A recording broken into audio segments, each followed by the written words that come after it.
सुंदर ते धान उभे विटेवरी, सुंदर ते धान उभे विटेवरी, कर कटावरी देवोनी जान, कर कटावरी देवोनी जान। सुंदर ते धान उभे विटेवरी, सुंदर ते धान उभे विटेवरी, कर कटेवरी देवोनी, कर कटेवरी देवोनी। तुलसी हर गणा का से पिता रे, तुलसी हर गणा का से पिता, आवड़े निरंतर है चीता, आवड़े निरंतर है चीजान। मकर कुंडले तलपति श्रवणी, मकर कुंडले तलपति श्रवणी, कांते कवचोपनि विराजे, कांते कवचोपनि विराजे। मकर कुंडले तलपति श्रवणी, कंठी कौस्तुभमणि विराजित, विराजित कंठी कौस्तुभमणि विराजित। तुलसी हर गणा का से पिता रे, हर गणा का से पिता, तुलसी हर गणा का से पिता रे, हर गणा का से पिता, आवड़े निरंतर है चीतार, आवड़े निरंतर है चीजान। तुलसी हर गणा का से पीतांबर, तुलसी हर गणा का से पीतांबर, आवड़े निरंतर जैसे था, आवड़े निरंतर जैसे था। तुलसी हर गणा से पीतांबर, तुलसी हर गणा से पीतांबर, आवड़े निरंतर नित्यान, आवड़े निरंतर नित्यान।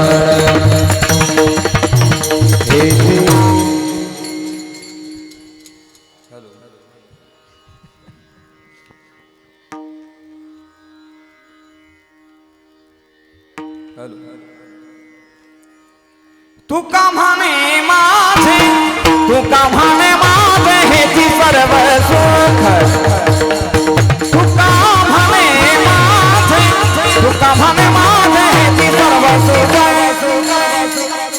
तुका म्हणे माझे, तुका म्हणे माझे हेची सर्व सुख, तुका म्हणे माझे, तुका म्हणे माझे हेची सर्व सुख, तुका म्हणे माझे, तुका म्हणे माझे हेची सर्व सुख, तुका म्हणे माझे, तुका म्हणे माझे हेची सर्व सुख, तुका म्हणे माझे,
विठोबा रखुमाई जय विठोबा रखुमाई विठोबा विठोबा रखुमाई विठोबा रखुमाई विठोबा रखुमाई विठोबा रखुमाई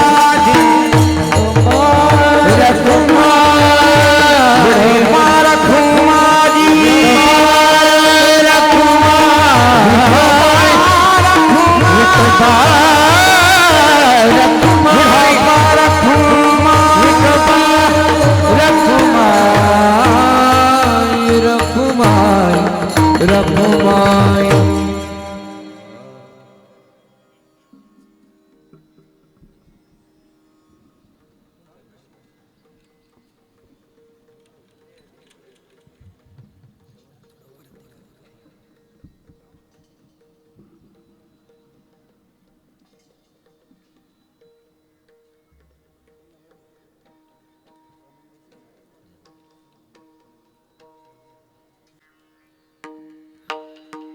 राम कृष्ण हरे हरि जय जय राम कृष्ण हरे हरे जय जय राम कृष्ण हरि तेरे राम कृष्ण हरि जय जय राम कृष्ण हरे हरि जय राम कृष्ण जय जय राम कृष्ण हरे हरि जय राम कृष्ण जय जय राम कृष्ण हरि जय राम कृष्ण हरे जय जय राम कृष्ण हरि जय राम कृष्ण हरे जय जय राम कृष्ण हरि हरि हरि जय राम जय जय राम कृष्ण हरि हरि जय राम कृष्ण जय जय राम कृष्ण हरि जय राम कृष्ण जय जय राम हरि जय राम कृष्ण जय जय राम हरि जय राम कृष्ण हरि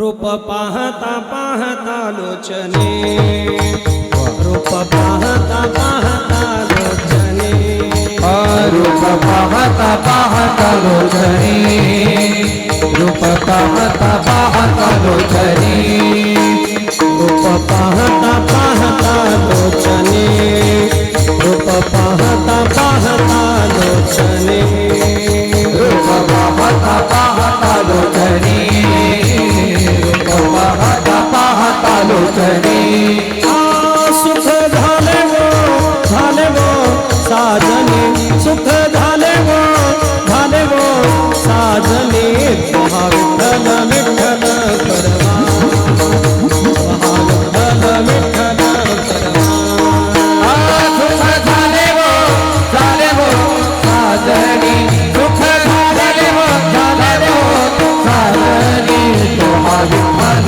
विठ्ठल बलवा तुहा विठ्ठल विठ्ठल बलवा तोहा माधव माधव बरवा तोहा माधव माधव बरवा तोहा विठ्ठल विठ्ठल बरवा तोहा विठ्ठल विठ्ठल करवा तुहा माधव माधव बलवा तुहा विठ्ठल विठ्ठल बलवा तुहा विठ्ठल विठ्ठल बलवा बहुता सुकृताचे सुकृताचे जोडे बहुता सुकृताचे सुकृताचे जोडे सुकृताची सुकृताची जोडी सुकृताची सुकृताची जोडी म्हणून विठ्ठले विठ्ठले आवडे म्हणून विठ्ठले विठ्ठले आवडे तुहा विठ्ठल विठ्ठल बरवा तुहा विठ्ठल विठ्ठल बरवा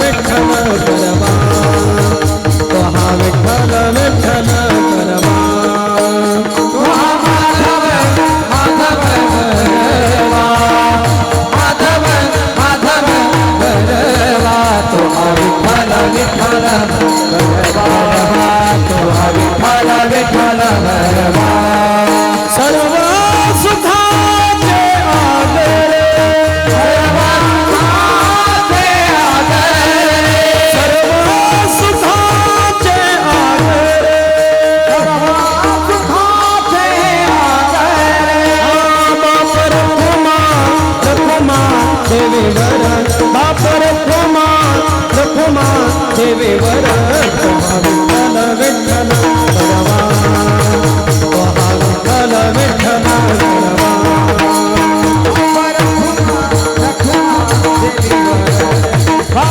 रखुमा देवीवर तो हा विठ्ठल विठ्ठल भरवा विठ्ठल विठ्ठल भरवा तो हा माधव माधव बरवा तो हा माधव माधव बरवा तो हा विठ्ठल विठ्ठल तो हा विठ्ठल विठ्ठल तो हा विठ्ठल विठ्ठल बरवा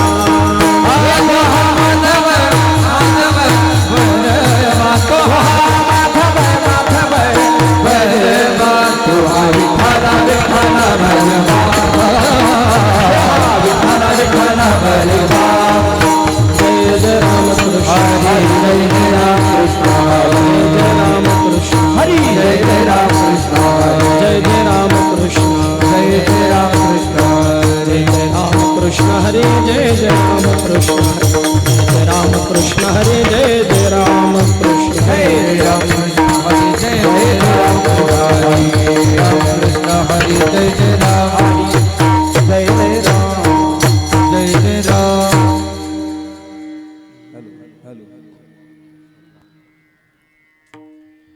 मातेची चित्ते मातेची चित्ती मातेची चित्ते मातेची चित्ती अवघे बाळकाचे व्याप्ते अवघे बाळकाचे व्याप्ते अवघी बालकाचे व्यापी अवघी बालकाची व्यापी अवघी बालकाची व्यापी अवघी बालकाची व्यापी मातेची चित्ते मातेची मातेची चित्ते मातेची चित्ती अवघे बाळकाचे व्याप्ते अवघे बाळकाचे व्याप्ते अवघी बालकाचे व्यापी अवघी बालकाचे व्यापी अवघी बालकाचे व्यापी अवघी बालकाचे व्यापी देह विसरे आपण देहा विसरे आपण देह विसरे आपण देहा विसरे आपुला जवळे घेता शिण गेला जवळे घेता शिण गेला जवळी गीतासेना गेला जवळी गीतासेना गेला जवळी गीतासेना गेला जवळी गीतासेना गेला दावे प्रेम खाते हो दावे प्रेम दावे प्रेम खाते हो दावी प्रेम भाटी आने अंगावरे चढते अंगावरे चढते आणि अंगावरी चढते आणि अंगावरी चढते आणि अंगावरी चढते आणि अंगावरी चढते देह विसरे आपण देह विसरे आपण देह विसरे आपण देहा विसरे आपला जवळे घेता शिण गेला जवळे घेता शिण गेला जवळी गीतासेना गेला जवळी गीतासेना गेला जवळी गीतासेना गेला जवळी गीतासेना गेला हात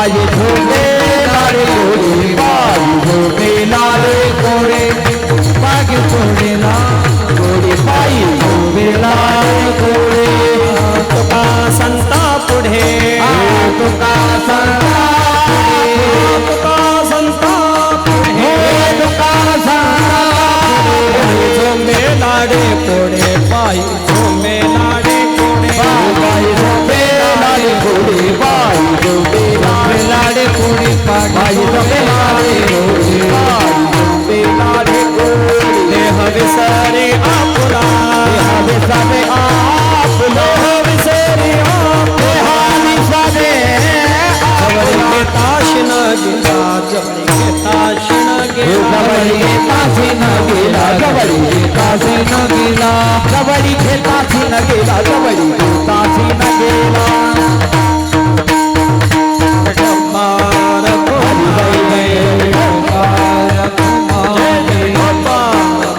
बार हरि हरि भोपाल भ्रमादि जय जय भोपाल भ्रमादि भोपाल भ्रमादि हरि जय जय भोपाल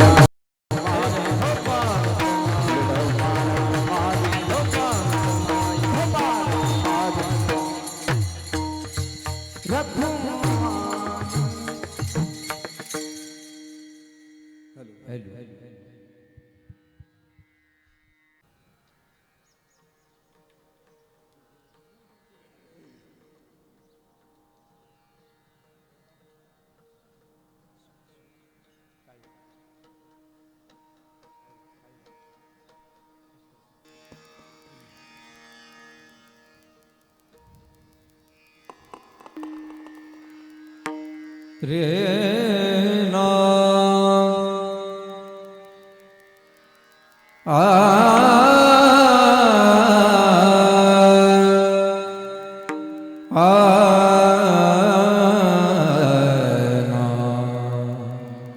रे रे रे रे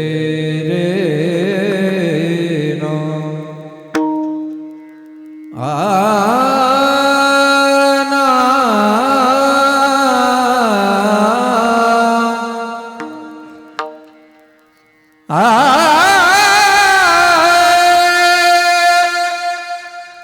रे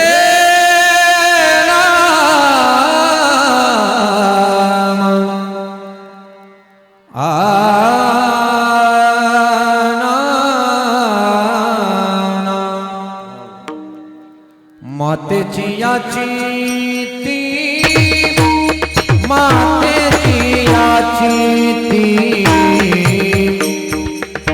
मातेची याची ती मातेची याची ती मातेची याची ती मातेची याची मातेची याची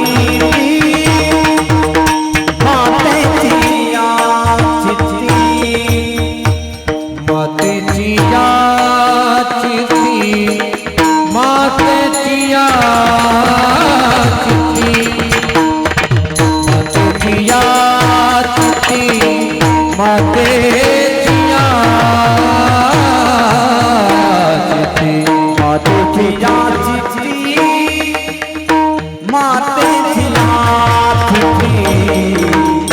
मातेची याची ओ मातेची याची अवगी बाळ काची व्याप्ती अवगी बाळ काची व्याप्ती अवगी बाळकाची व्याप्ती देह विसरिया तुला देह विसरिया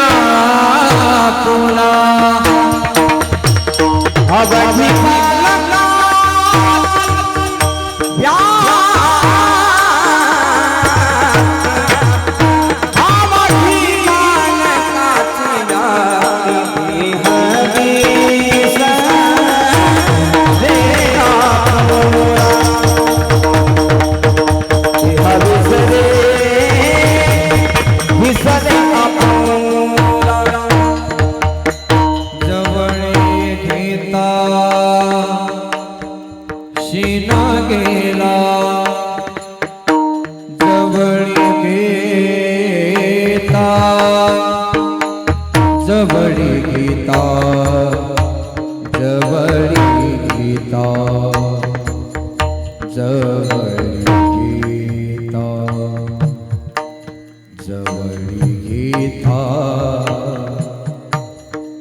शिन गेला जवळी घेता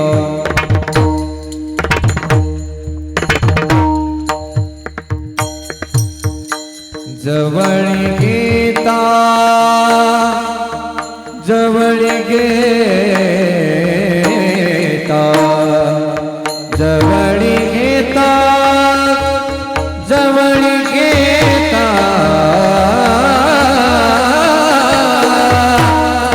जवळी घेता शिन गेला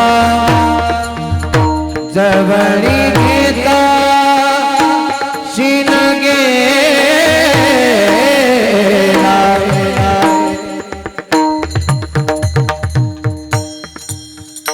जवळी घेता जवळी घेता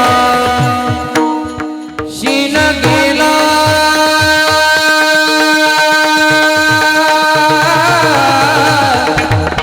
जवळी घेता जवळी घेता जवळी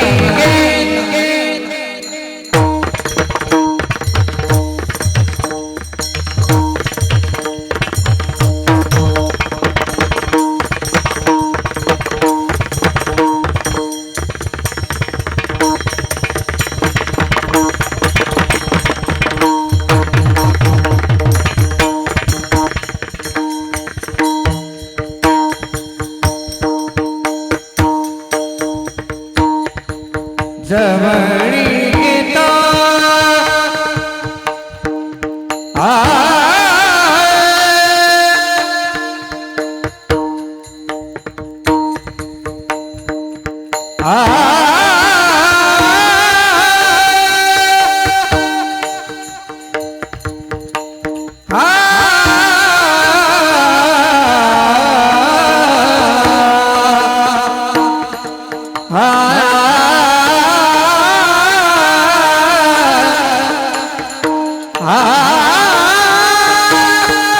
जवळी घेता जवळी घेता जवळी घेता जवळी घेता शिन गेला जवळी घेता शिन गेला शिन गेला शिन गेला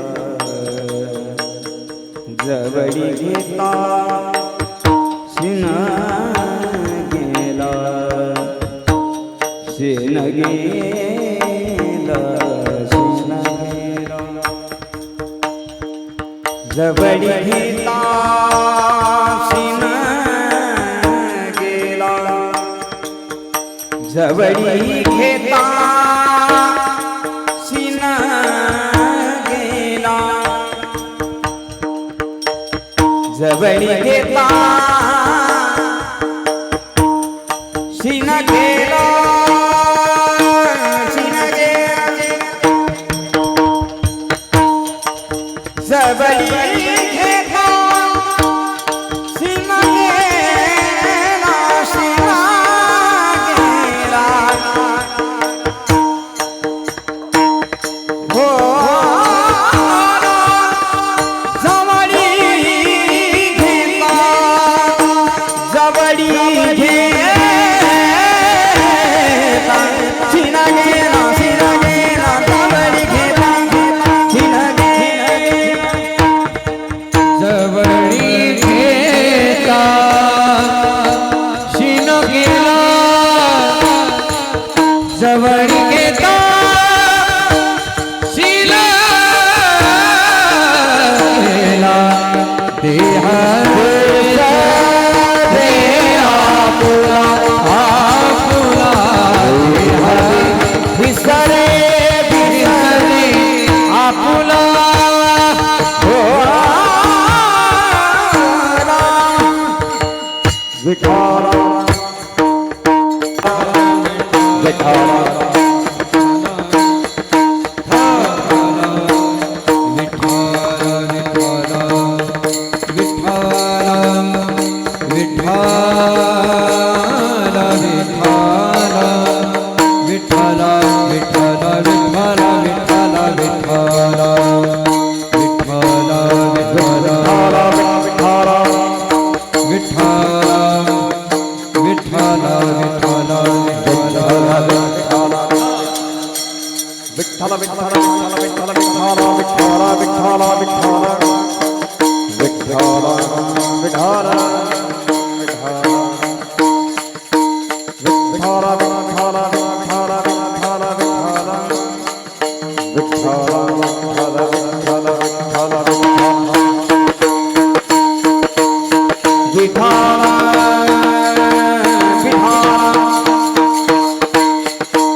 ओला पुंडलिक वरदा हरे विठ्ठल श्री ज्ञानदेव विठ्ठल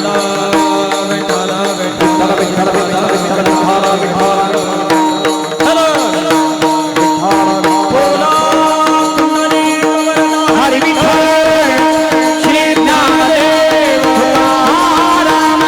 संत निवृत्तीनाथ महाराज की जय ज्ञानेश्वर महाराज की जय गुरु तुकाराम महाराज की सद्गुरुदेव महाराज की जय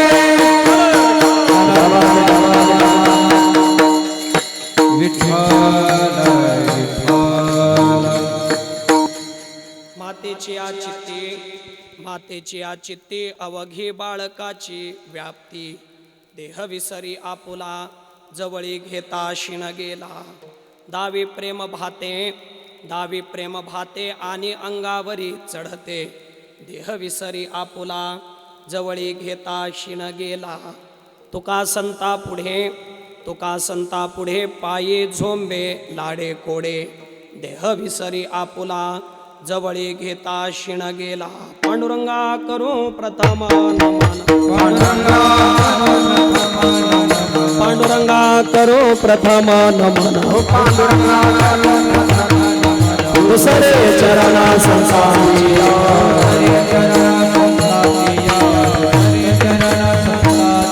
त्यांच्या कृपादाने कथेचा विस्तार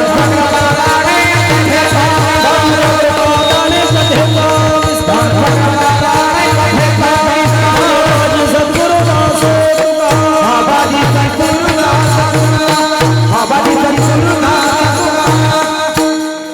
प्रविश्य मम वाचमिमां प्रसुप्तां सञ्जीवयत्यखिल शक्तिधर स्वधाम्ना अन्यांश्च हस्तचरणश्रवणत्वगादीन् प्राणान् नमो भगवते पुरुषाय तुभ्यं सेवेलागी सेवक झालो तुमच्या लागलो निज चरणा अहो स्वामी तू कया देवा यावरी न करावा अभे मातेची आ चित्ती अवघी बाळकाची व्याप्ती देह विसरी आपुला जवळी घेता शिण गेला प्रस्तुत प्राप्त प्रसंगी कीर्तन रूपी सेवेकरता निवडलेला अभंग वैराग्य रागरसिक जगद्गुरु तुकोबाराय यांचा 4 चरणाचा असून या अभंगातून जगद्गुरु तुकोबाराय आईचं आपल्या बाळाविषयी काय वात्सल्य आहे ते वात्सल्य प्रकट करणारा असा अभंग आहे विठ्ठल विठ्ठल विठ्ठल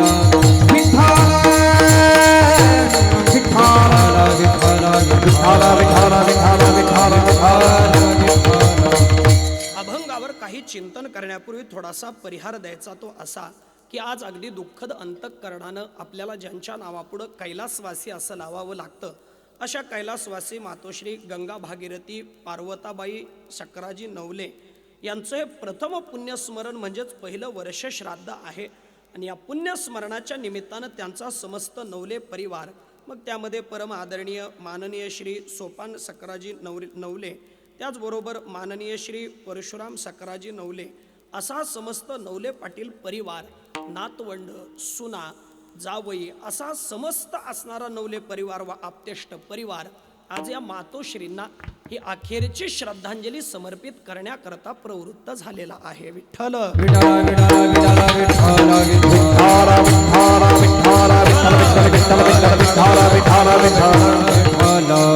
आपण आज श्राद्ध कर्म करण्याकरता प्रवृत्त झालेलो आहोत थोडा आवाज क्लिअर करा इथं आवाज द्या आम्हाला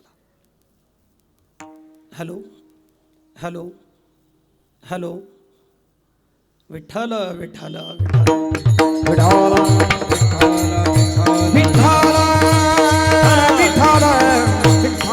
आज श्राद्ध कर्म करण्याकरता आपण प्रवृत्त झालेलो आहोत. या मातोश्रींना ही अखेरची श्रद्धांजली आज आपण समर्पित करणार आहोत. आणि या श्रद्धांजली करता आज आपण या हरी कीर्तना करता प्रवृत्त झालेलो आहोत. पण सुरुवातीलाच मी प्रस्तावनेतच एक विचार मांडेल की आपल्याकडे विचार आहे. बरीच लोक आपल्याला आजकाल म्हणतात बघा की श्राद्ध कर्म करावं की न करावं, असा विचार बऱ्याच लोकांचा आहे. श्राद्ध कर्म करावं की न करावं असा विचार लोकांमध्ये रूढ असण्याची जी पद्धती आहे, मला वाटतं या तुम्हाला नवल वाटत असेल, आम्हाला नवल वाटत नाही. का नवल वाटत नाही? कारण श्राद्ध कर्म करावं की न करावं असा मतप्रवाह लोकांचा असणं याच्यात काही नवल नाही. कारण सध्या तरी लोक देव आहे का देव नाही या विषयावर चर्चा करत असतात. आणि तुम्ही म्हणाल की श्राद्ध कर्म करावं की न करावं, याही संबंधानं आपल्याला जर वाद पाहायला मिळाला तर त्याच्यात काही आश्चर्य वाटून देण्याची गरज नाही. कारण मी तर म्हणेल काही लोक तर देवच मानत नाहीत. पण गंमत अशी आहे बघा, आपल्याकडे 2 असे अभिनेते होऊन गेले की ते देवच मानत नव्हते. आता दोघांची नावं मी तुम्हाला सांगणार आहे, कारण दोघंही गेलेले आहेत. म्हणजे वादाला विषय नको म्हणून, दोघंही गेलेले आहेत. एकांचं नाव होतं निळू फुले आणि दुसरे होते श्रीराम लागू. हे दोघंही देव मानत नव्हते. पण नवल ऐका, कोकणामध्ये श्रीराम लागू एका देवीच्या दर्शनाला सापडले. पत्रकारांनी त्यांना गाठलं आणि पत्रकारांनी विचारलं, अहो देव नाही असं म्हणण्याचा तुमचा मतप्रवाह आहे आणि तुम्ही तर देवीच्या दर्शनाला आलात, असं कसं काय? त्यांनी उत्तर दिलं होतं पत्रकारांना, देव नाही याच मताचा मी आहे, पण आज देवीच्या दर्शनाला आलो त्याचं कारण एकच आहे, असलाच तर आपल्याला दोष लागू नये म्हणून पाया पडायला आलो. म्हणजे मला सांगायचं काय, देव आहे की नाही अशी लोकांचा मतप्रवाह आहे. गुरुवर्य मामासाहेब दांडेकरांच्या चरित्रातला प्रसंग आहे. गुरुवर्य मामा पुण्यात SP कॉलेजला प्राचार्य होते. एका व्याख्यात्याचं व्याख्यान पुण्यामध्ये होतं, शाळेमध्ये त्या SP कॉलेजमध्ये होतं. तेव्हा त्या व्याख्यात्याचा व्याख्यानाचा विषय होता देव नाही, असा व्याख्यानाचा विषय होता. काय गोड त्यांनी व्याख्यान केलं बघा. अहो प्रत्येक वाक्याला लोकांच्या टाळ्या मिळायच्या. सगळे विद्यार्थी खुश झाले. व्याख्यान संपलं आणि व्याख्यान पूर्ण झाल्यानंतर काही विद्यार्थी त्यांच्याजवळ गेले आणि त्यांना म्हणायला लागले, काय हो तुमचा अभ्यास, काय तुमचा वाचनाचा व्यासंग, अहो काय म्हणे तुमचं वक्तृत्व. हे सगळं विद्यार्थी कौतुक करत होते. पण तेवढ्यात ते सर म्हटले, अरे असं काही नाही बाबा, माझा व्यासंग वगैरे असं काही नाही, माझं ज्ञान वगैरे असंही काही नाही, किंवा माझं वक्तृत्व छान आहे असंही काही नाही. माझं वक्तृत्व छान झालं याला एकच कारण आहे, देवाची कृपा. ऐकलं तुम्ही नीट तर कळालं असेल, नसलं ऐकलं तर कळालंच नसेल. व्याख्यानाचा विषयच होता देव नाही आणि व्याख्यान चांगलं झालं हे म्हणतो देवाची कृपा. म्हणजे मला सांगायचं काय, अनेक लोकांचे अनेक मतप्रवाह आहेत. आपल्याकडे श्राद्धाच्या संबंधानं वेगवेगळा विचार आपल्याला पाहायला मिळतो. जसे आपल्याकडे अनेक धर्म आहेत, त्या धर्मानुसार त्यांचा श्राद्धाचा विधी वेगवेगळा आहे. कसा आहे? आपल्याकडे एक धर्म सांगितलाय, ख्रिश्चन धर्म. त्यांच्यामध्ये कसं मत आहे, एखादी व्यक्ती गेली की त्यांच्या संबंधानं तो शेवटचा विधी करा, त्याच्यानंतर पुढं कोणताही विधी नाही, डायरेक्ट एका वर्षानं ते त्यांचं स्मरण करतात, असं ख्रिश्चन धर्मात आहे. तर दुसरा धर्म आपल्याकडे आहे इस्लाम धर्म. इस्लाम धर्मामध्ये कसं आहे, आपण सुतक मानतो, त्यांच्याकडं सुतक नाही. 10 दिवसापर्यंतचा त्यांचाही विधी आहे आणि 10व्या दिवसाच्या नंतर मग 40व्या दिवसाचा विधी आहे. आता आजकाल त्यांच्यातही कुणी 40वा करतं तर करत नाही, असं त्यांच्यातही आहे. म्हणजे 10वा दिवस झाला त्याच्यानंतर 40व्या दिवसाचा विधी केला की त्यांचं म्हणणं आहे विषय संपला. पण आपल्या हिंदू धर्म संस्कृतीमध्ये तसं नाही. श्राद्धाच्या संबंधानं अगदी विस्तारानं विचार आपल्याला पाहायला मिळतो. आपल्याकडे गरुड पुराण नावाचा ग्रंथ आहे. त्या ग्रंथामध्ये 3 प्रकारचे श्राद्ध कर्म करा असं आपल्याला सांगून देण्यात आलेलं आहे. ते कोणकोणते करा? पहिलं कर्म सांगितलं श्राद्ध कर्म, ते नवश्राद्ध.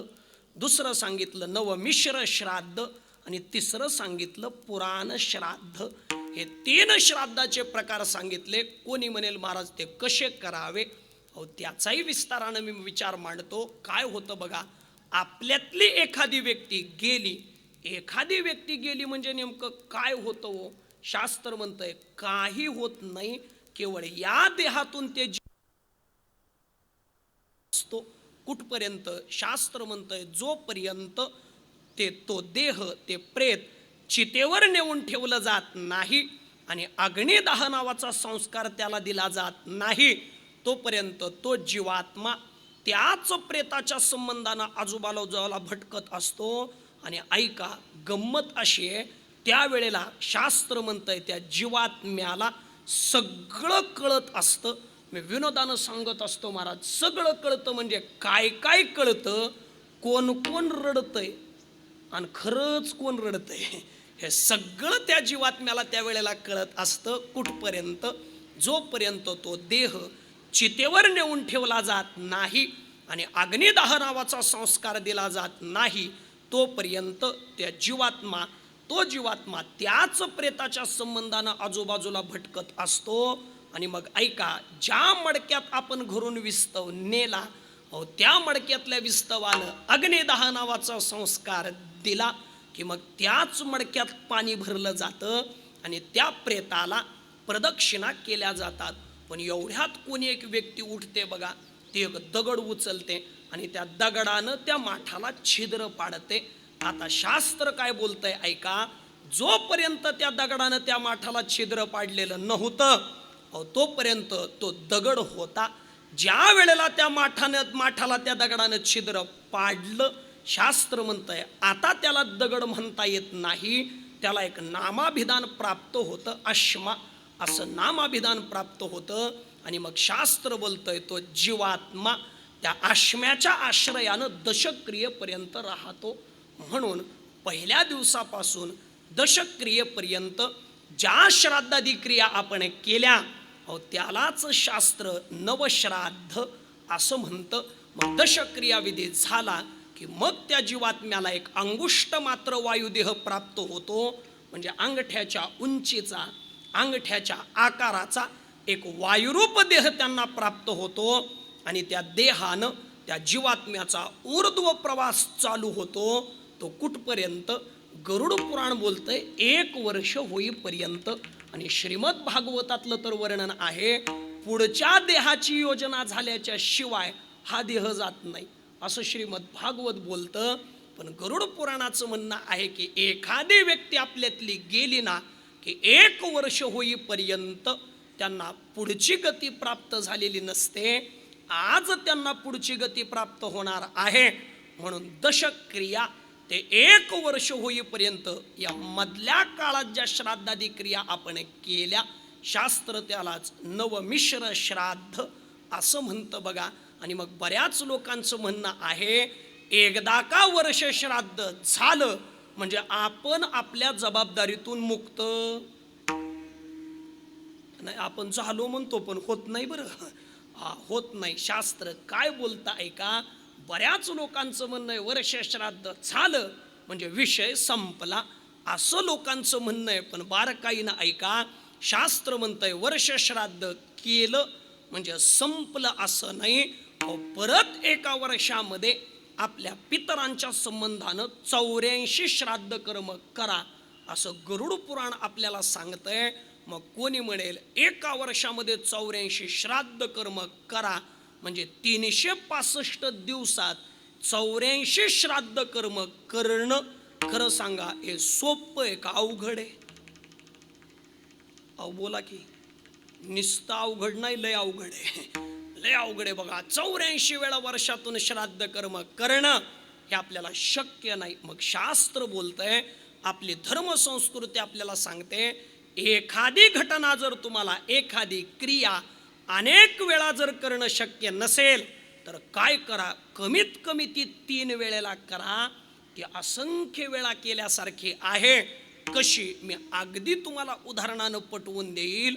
जर एखाद्या माणसाचं ना आपलं भांडण लागलं तर त्या भांडणात आपण त्या माणसाला म्हणत असतो बघा, 3दा सांगितलंय तुला. काय म्हणतो आपण? 3दा सांगितलंय. म्हणजे खरं सांगा, त्यानं 3दाच सांगितलंय का? नाही, 3दा सांगितलंय हे म्हणण्याचा त्याचा आशयच आहे. 3दा सांगितलंय म्हणजे तुला मी अनेक वेळा सांगितलेला आहे हे म्हणण्याचा आशय आहे. म्हणून कोणतीही क्रिया 3 वेळेला करणं म्हणजे ते असंख्य वेळा केल्यासारखी आहे. मग गरुड पुराण बोलतंय, वर्षातून कमीत कमी 3 वेळेला आपल्या पितरांचं स्मरण करा. कधी कधी करा आणि केव्हा करा.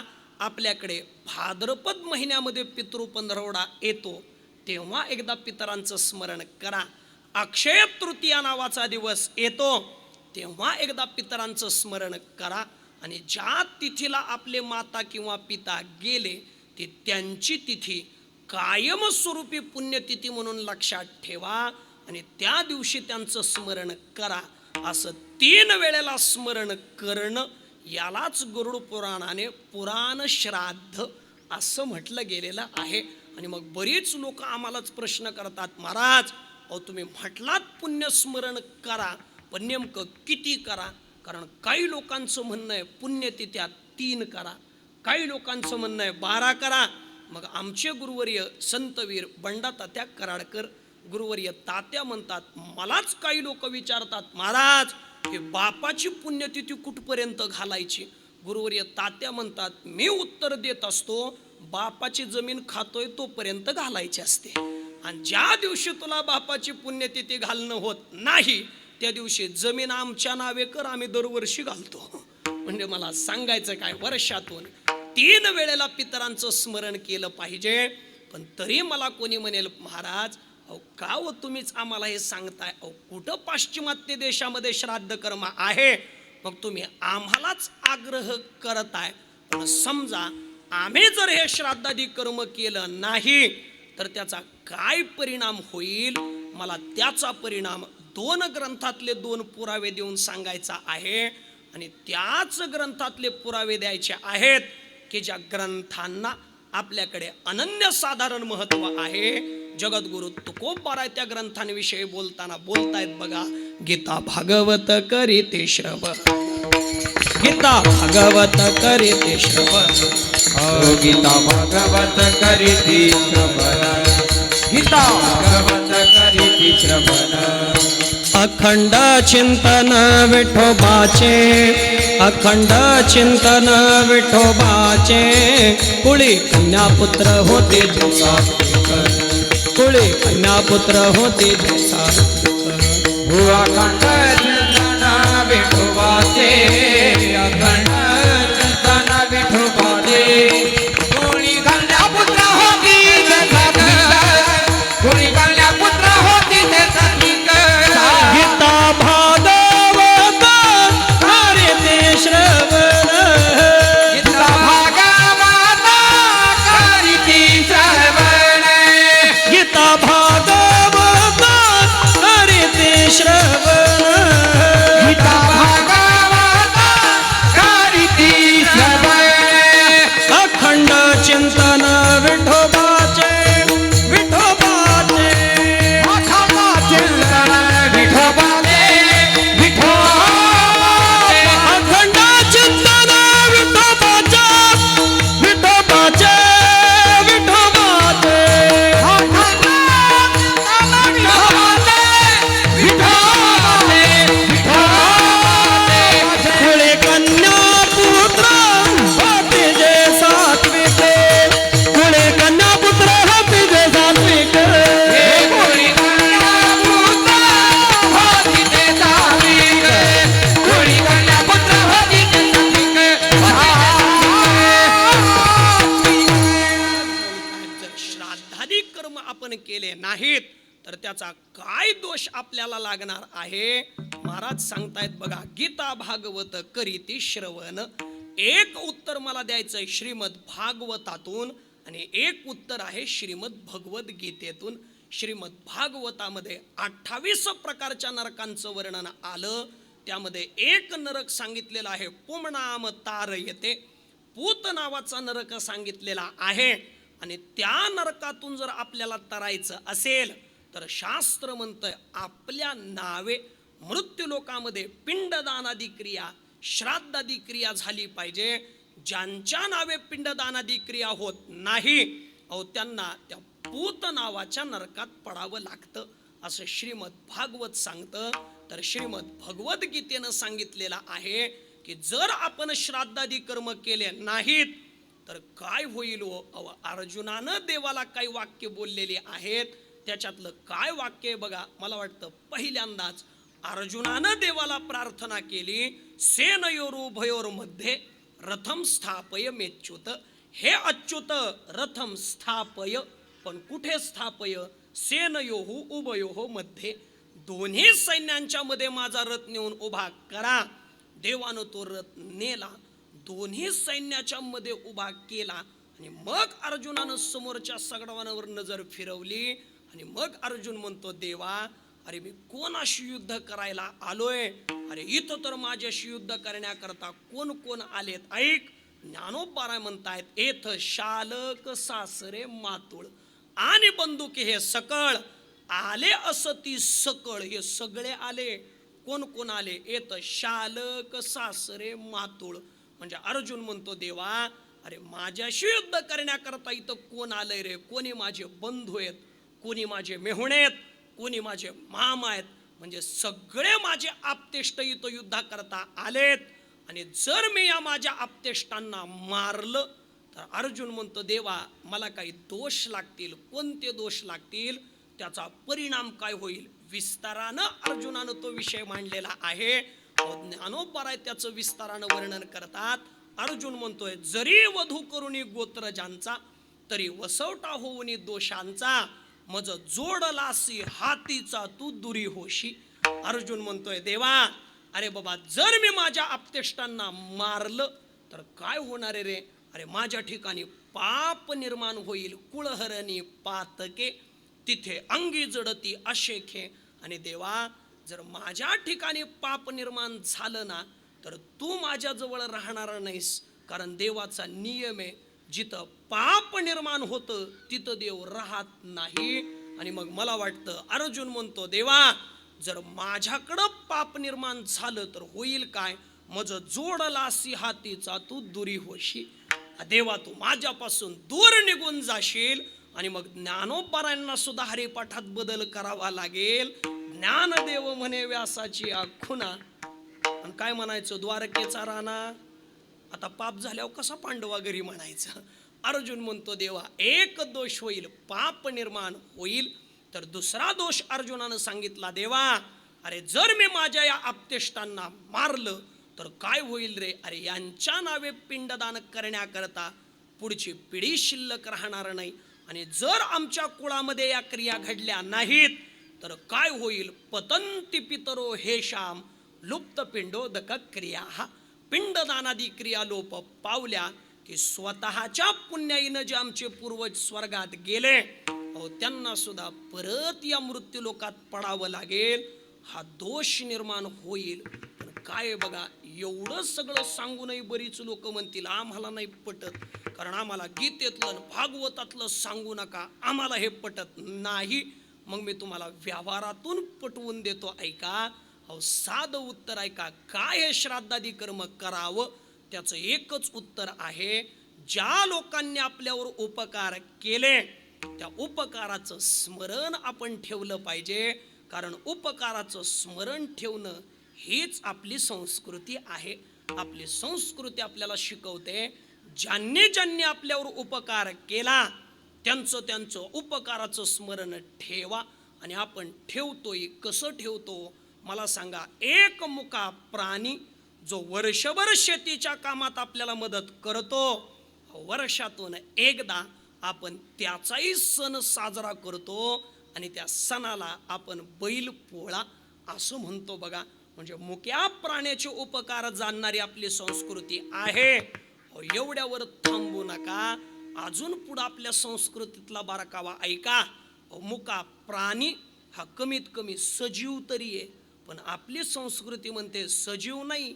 अहो, ज्या निर्जीव हत्यारांनी आपल्याला वर्षभर शेतीच्या कामात मदत केली, अहो त्यांच्याही उपकाराचं स्मरण ठेवा. आणि आपण ठेवतो आणि करतो काय हो, त्या निर्जीव हत्यारांचं सुद्धा पूजन वर्षातून एके दिवशी आपण करतो आणि त्या सणाला आपण शिमगा असं म्हणतो.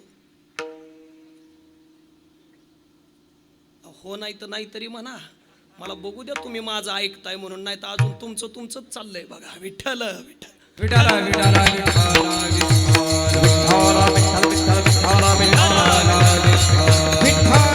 त्या प्राण्याचे उपकार आपण जसे मानतो ना, तसे निर्जीव हत्यारांचे सुद्धा उपकार आपण मानतो. आणि ज्या दिवशी त्या निर्जीव हत्यारांचं पूजन आपण करतो का, त्यालाच आपण दसरा असं म्हणतो बघा. मग मला सांगा, जर निर्जीव हत्यारांचे उपकार आपण मानत असू, मुक्या प्राण्याचे उपकार आपण मानत असू, तर आपल्या माता पित्यांचे उपकार आपण विसरू कसं, तेवढं सांगा. आपल्याला ते विसरता येत नाहीत, कारण या जगतामध्ये अनेकांचे अनेक उपकार जरी आपल्यावर असले तरी शास्त्र बोलतंय प्रामुख्यानं आपल्यावर तिघांचेच उपकार आहेत. कोणाकोणाचे? पहिला उपकार आपल्याला सांगितला बघा शास्त्रानं, देवाचा. मानवी जीवनावर पहिला उपकार आहे देवाचा, त्याला शब्द योजला देव ऋण.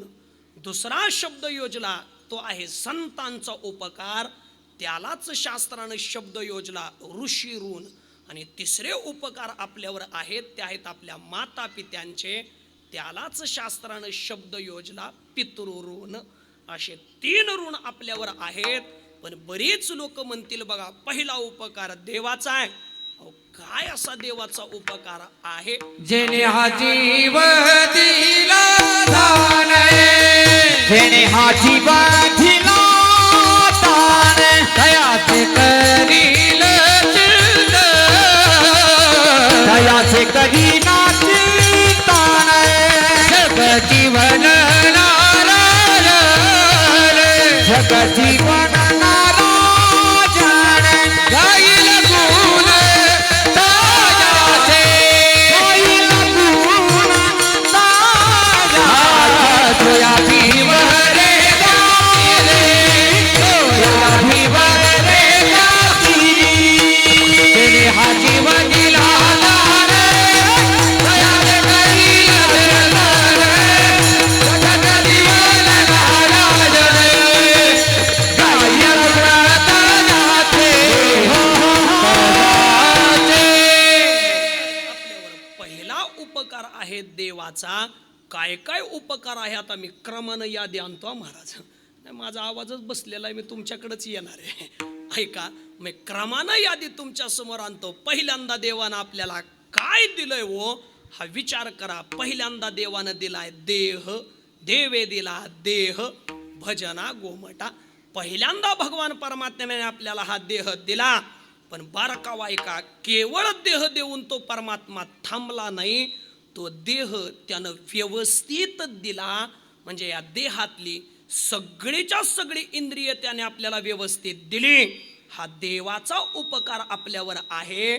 जगद्गुरु तुकोबाराय म्हणतायत बघा, दिली इंद्रिये हात पाय कान, दिले इंद्रिय हात पाय कान, डोळे मुख बोलाया वचन, डोळे मुख बोलाया वचन, जेने तू जोडती नारायण, जेणे तू जोडसी महाराजन, नासे जीवापण भरका, दिले इंद्रिय हात पाय कान, दिले इंद्रिय हात पाय कान, दिले इंद्रिय हात पाय कान. दिले इंद्रिय हात पाय कान. हो हो हो हो.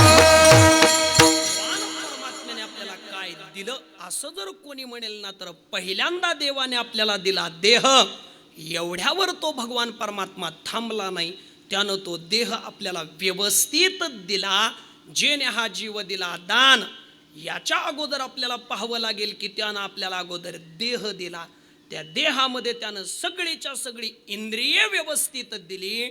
नाही तर खरं सांगा, एखादं इंद्रिय जर व्यवस्थित नसेल तर मग त्या इंद्रियाची किंमत आपल्याला कळते की त्या इंद्रियाला काय किंमत आहे.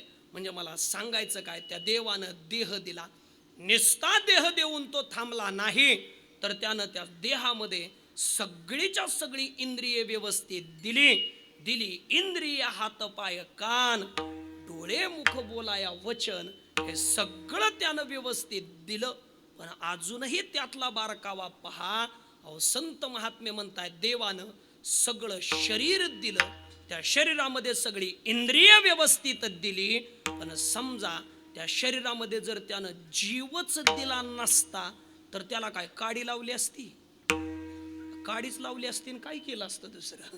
अहो ज्या देहामध्ये जीव नाही, अहो त्याला काय किंमत आहे सांगा. ज्ञानोबारांनी तर गोड दृष्टांत दिला बघा. ज्ञानोबाराय म्हटले, एका माणसाची मुलगी उपवर झालेली, म्हणजे लग्नाला आलेली होती बघा. शेजारच्या गावात आपल्या मुली करता एक मुलगा आहे हे त्यांना कळालं, आणि मग तो मनुष्य शेजारच्या गावला त्या मुलाला पाहण्याकरता गेला. मुलाला पाहून तो महागारी आला, चेहरा जरा उतरलेला होता. बायकोनं विचारलं, का हो म्हणे, तुम्ही मुलगा पाहण्याकरता गेला होतात, लग्न जमलं नाही का? यानं सांगितलं, नाही बघ म्हणे, नाही जमलं. आता नाही जमलं हे ऐकल्याबरोबर तिनं प्रश्न केला, का बरं जमलं नाही? काय मुलगा काय दिसायला चांगला नव्हता काय? कारण आजकाल सगळ्यात पहिला प्रश्न हाच आहे महाराज, मुलगा दिसायला कसा आहे? मुलगा दिसायला चांगला नव्हता काय? हो, त्या मुलीच्या बापानं उत्तर दिलं, अगं दिसायला काय विचारते म्हणे, आपल्या पंचक्रोशीत एवढा सुंदर मुलगा नाही, एवढा सुंदर मुलगा होता. मग त्या मुलीची आई म्हटली, अहो एवढा सुंदर मुलगा होता तरी लग्न तुम्ही जमवलं नाही का बरं? मग काय मुली पाहण्यामध्ये जरा पुढे गेलता काय? म्हणजे आजकाल तसं बी व्हायला लागलंय, मुली पाहण्यामध्ये वय जरा जास्त झालतं काय? नाही म्हणे, योग्य वयात होता. ज्ञानोबाराय म्हणतायत, अंग गोरे आणि तरुणे. मुलगा गोराई होता, मुलगा तरुणही होता. मग त्या मुलीची आई म्हटल्यावर मुलगा गोराई होता, मुलगा तरुणही होता, तरी तुम्ही लग्न जमवलं नाही का बरं? काय मुलगा काय श्रीमंत नव्हता काय? अहो ती मुलीचा बाप म्हटला ग, त्याची श्रीमंती काय विचारते म्हणे, तो गडगंज श्रीमंत होता. किती श्रीमंत?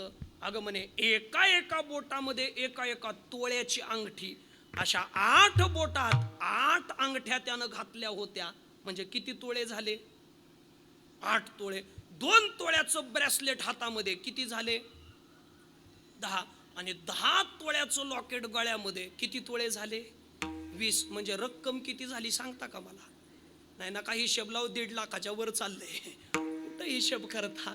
चला मला सांगायचं काय, एवढे सगळे श्रीमंतीचे अलंकार त्यानं सगळं ते अंगावर धारण केलेलं होतं. पण गंमत आहे का, मग त्या मुलीची आई अशी बिघडली, म्हणे अक्कल आहे का तुम्हाला? लग्न जमवायला जाता म्हणे, मुलगा गोरा होता, तरुण होता, श्रीमंतही होता, आणि तरी लग्न न जमवता महागारी आला म्हणे, अक्कल आहे का तुम्हाला? त्या मुलीचा बाप म्हटला, माझी अक्कल काढू नको, ज्ञानोबारायची पुढची ओवी वाच. काय ओवी आहे? ज्ञानोबाराय म्हणतायत, अंग गोरे आणि तरुणे, वरी लेईले आहे लेणे. हे सगळं झालंय, पण झालं काय? ज्ञानोबाराय म्हणतायत, परी एक लेणे प्राणे सांडिले जवळ. पण ज्ञानोबाराय म्हणतायत, तो मुलीचा बाप म्हटला, मी त्या मुलाला पाहायला जाण्याच्या अगोदर 5 मिनिटापूर्वी त्याच्या शरीरातून जीव निघून गेला होता. जमवायचं का लग्न? अहो गोरा आहे ना मुलगा, अहो तरुण आहे ना, श्रीमंत आहे ना, पण काय करता हो, जर जीवच नसेल तर त्या देहाला काय किंमत आहे सांगा? आणि भगवान परमात्म्याने त्या देहामध्ये तो जीवही दिला, पण कसा दिला? जेने हा जीव दिला दान. अहो दान म्हणून दिला, म्हणजे फुकट दिला बघा. म्हणजे मला सांगा, त्या देवाचा आपल्यावर पहिला उपकार हा आहे. बरीच लोक आम्हालाच म्हणतात बघा, महाराज काय दिलंय त्या देवानं आम्हाला, असं म्हणतात बघा. पण खरं सांगू काय, त्या देवानं आम्हाला काय दिलंय असं म्हणत असताना कधीतरी शांत बसून विचार करा, त्यानं आपल्याला काय काय दिलंय. होय, सगळं त्यानं दिलं की नाही सांगा? देवे दिला देह, हे प्रमाण पहा. दिली इंद्रिय हात पाय कान, हे पहा. आणि जेने हा जीव दिला दान हेही पहा. म्हणजे त्या भगवान परमात्म्याचा पहिला उपकार आपल्यावर आहे. नाही तर ज्ञानोबा म्हणतात शरीर चांगलंय पण त्याच्यात जर जीवच नसेल तर त्याला काय किंमत आहे हो. अगदी मी तुम्हाला ते दृष्टांतानं पटवून देईल, ऐका. काही सभासद एकत्र आले आणि त्यांनी एक कारखाना स्थापन केला. आता तो कारखाना कसा होता आणि कोणता होता, अगोदर सभासद ऐका म्हणजे कारखाना तुमच्या ध्यानात येईल. त्या कारखान्याचे सभासद होते डोळसराव, कर्णोपंत, जिवाजीराव, दत्तोजीराव, असे सगळे सभासद होते. आणि त्यांनी 3.5 हाताचा एक कारखाना काढला. आलाय ध्यानात कारखाना का अजून सभासद सांगू? ऐका, हा कारखाना स्थापन केला आणि असा कारखाना जोरात चालायला लागला. सगळ्या सभासदांनी एकत्र येऊन जिवाजीरावला त्या कारखान्याचा चेअरमन केला. कुणाला केला? जिवाजीरावला चेअरमन केला. आणि असा कारखाना जोरात चालत होता. किती जोरात?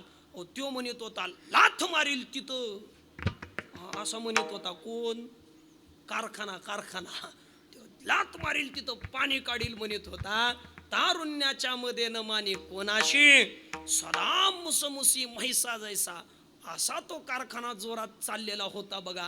सगळं चांगलं चाललेलं होतं. पण एवढ्यात त्याच्यातले काही सभासद म्हटले, अरे कष्ट घ्यायचे आपण, काम करायचं आपण, आणि नाव कोणाचं होतंय? चेअरमनचं, त्या जिवाजीरावचं नाव होतंय म्हणे, जिवाजीरावचं. मग आपण राजीनामाच द्यायचा म्हणे. आणि कर्णोपंत नावाचे दोघे बंधू होते. दोघांनी एकाच वेळी राजीनामा देऊन टाकला बघा.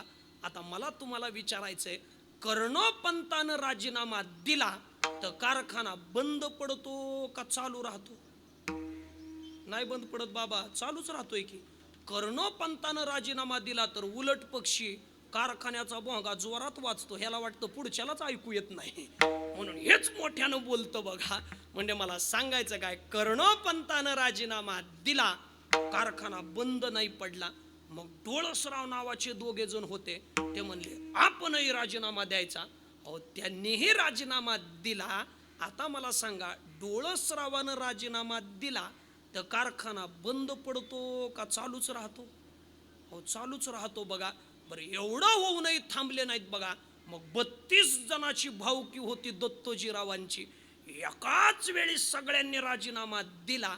आता मला तुम्हाला विचारायचंय, दातांनी राजीनामा दिला तर कारखाना बंद पडतो का चालू राहतो? चालू राहतो. मऊ मऊ द्या म्हणतोय, मऊ मऊ, हा म्हणजे रवा वगैरे असं. बरं, मऊ मऊ द्या म्हणतोय बघा.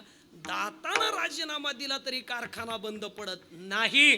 मग आता माझ्या मूळ मुद्द्याकडे या सगळ्या सभासदांनी राजीनामे देऊन पाहिले, कारखाना बंद पडला नाही. मग ते म्हटले, अरे राजीनामे देऊन काय फायदा झाला नाही, आपण परत कामावर जाऊ.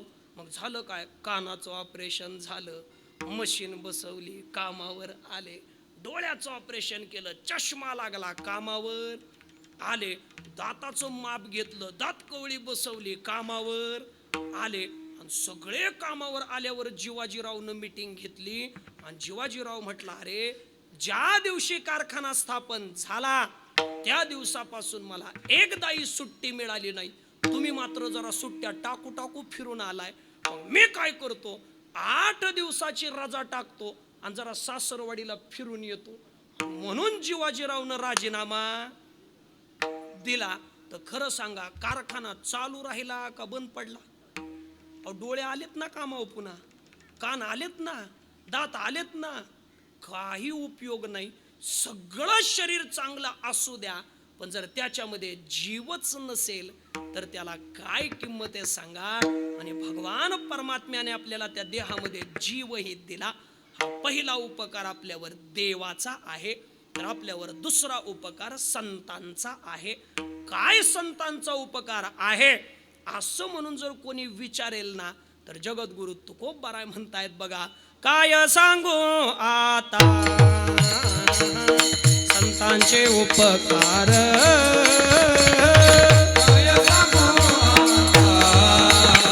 संतांचे उपकार, काय सांगू आता संतांचे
उतरारी काय द्यावे त्यासी भावे उतरारी काय सांगू आता संतांचे उपकार काय सांगू आता संतांचे उपकार काय सांगू आता संतांचे उपकार काय सांगू आता संतांचे उपकार काय सांगू आता संतांचे उपकार काय सांगू आता संतांचे उपकार काय सांगू आता संतांचे उपकार काय सांगू आता संतांचे उपकार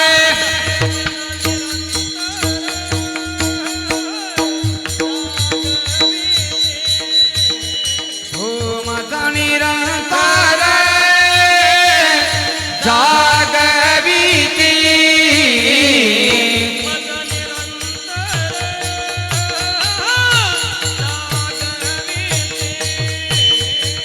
हो माझा निरंतर हो जागविती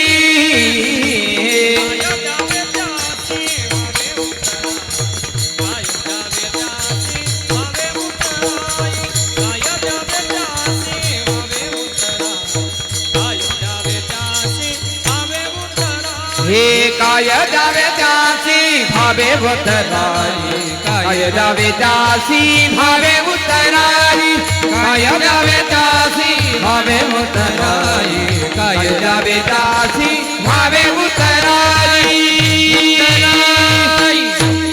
उपकार मानवी जीवनावर आहे तो आहे संतांचा काय उपकार आहे असं जर कोणी म्हणेल ना तर जगद्गुरु तुकोबारांनी या अभंगातल्या 3 चरणामध्ये चरणात सुद्धा नाही त्या चरणांच्या क्रियापदांमध्ये संत आपल्या करता काय करतात याचंच वर्णन केलेलं आहे. या अभंगाच्या शेवटच्या चरणात जगद्गुरु तुकोबाराय म्हणतात की बाबा हे संत महात्मे काय करतात बघा. तुका म्हणे वत्स धेनुवेचे चित्ती तैसे मज येती सांभाळीत.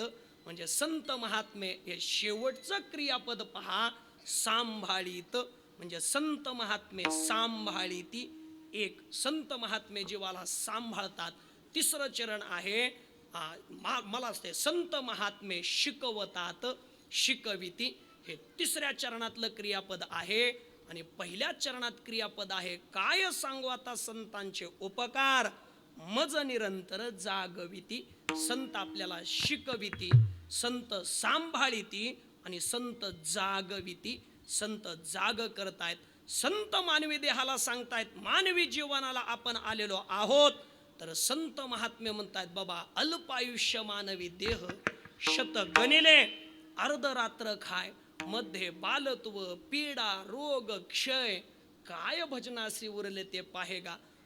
मानवाला संत महात्मे उपदेश करतात क्षण भंगूर नाही भरवसा हारे सावध तोडा माया आशा काही नचले मगा गळा पडेल फासा आणि पुढे हुशार थोर आहे ओळ सागा. असो वेळोवेळी संत जाग करतात बघा. पण तरी संतांनी जाग करूनही जर आपण जाग झालो नाही तर संत महात्मे म्हणतायत आमचं थोडीच काही नुकसान आहे.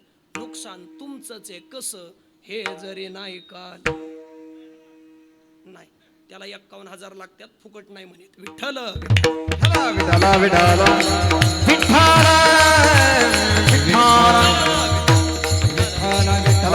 संत महात्मे आपल्याला जाग करतात.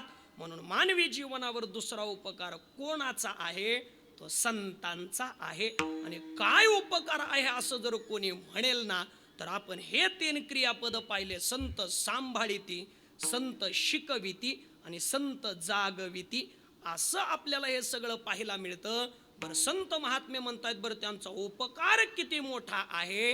हो जगद्गुरु तुकोबाराय म्हणतायत बघा केले उपकार सांगो काय केले उपकार सांगो मी काय बाप न करे ऐसे बाबा न करे ऐसी माय धर्म प्राण चाहे देखिए दे देखिए दे पाय दिले अखया भयदान गा दिले अक्षय भयदान दिले अखया भयदान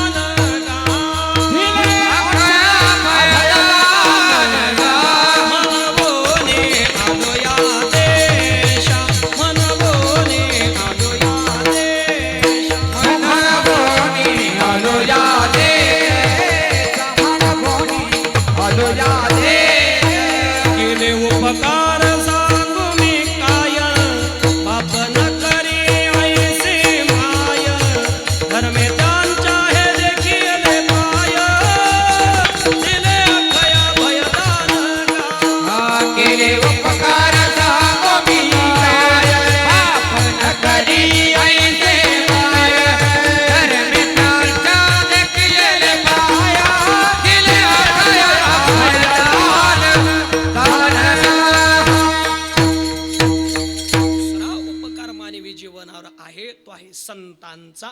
म्हणजेच आपण पाहिलं बघा, पहिला उपकार मानवी देहावर आहे तो आहे देवाचा, दुसरा उपकार आपल्यावर आहे संतांचा आणि तिसरा उपकार आपल्यावर आहे तो आहे आपल्या माता पित्यांचा. त्यालाच शब्द योजलेला आहे पितृऋण. मग कोणी म्हणेल काय उपकार माता पित्यांचा आहे, असं जर कोणी म्हणेल ना तर मला आईचा उपकार नंतर सांगायचा आहे, म्हणून अगोदर बापाचा सांगतो. बापाचा काय उपकार आपल्यावर आहे. अहो काय गंमत आहे ऐका, या मानवी देहाला आपण आलो तर या समाजामध्ये काय माहिती बघा, पण बापाच्या वाट्याला दुर्दैवच आलंय बघा. काय दुर्दैव आलंय बारकाईना ऐका. एखादा बाप आपल्या कुटुंबामध्ये आपल्या मुलांना सांगूच शकत नाही की बाळांनो मी तुमच्याकरता किती झिजलोय, मी किती कष्ट केलेले आहेत, हे बाप सांगूच शकत नाही. आणि जर चुकून एखादा बाप सांगायला लागलाच तर काय होतं, अहो मुलं म्हणतात बाबा सांगताय काय, काय असं जगापेक्षा तुम्ही वेगळं केलंय, तुम्ही तुमचं कर्तव्य पार पाडलंय. म्हणजे बापानं कितीही कष्ट करू द्या, अहो कर्तव्य या एकाच शब्दात बापाचे कष्ट लेखले जातात. आणि त्याच्या पुढची गंमत आहे का, बापाच्या वाट्याला आलेलं दुसरं दुर्दैव हे आहे की कितीही मोठं दुःख त्याला होऊ द्या, त्या अश्रूंच्या द्वारे समाजात त्याला रडून प्रकटच करता येत नाही बघा. कसं हो, जर एखादा बाप रडायला लागला तर समाज म्हणतो बघा अरे गड्यासारखा गडी असन रडतो काय. म्हणजे बापाच्या वाट्याला रडणंही नाही आणि बापाच्या वाट्याला मी कुटुंबाकरता किती झिजलो अहो हेही सांगणं नाही. पण जगद्गुरु तुकोबाराय म्हणतायत समाजानं बापावर केलेला अन्याय तो आम्ही होऊ देणार नाही. जगद्गुरु तुकोबाराय म्हणतायत बाप आपल्या मुलांकरता काय करतो. बाप करी जोडी लेकराची गोडी,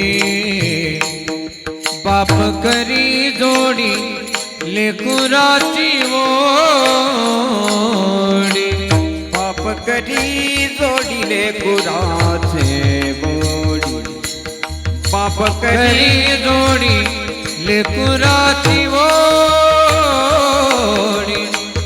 आपुली कुर्बानी बाळभूमी, आपुली कुर्बानी बाळभूमी, आपुली कुर्बानी बाळभूमी बाळभूमी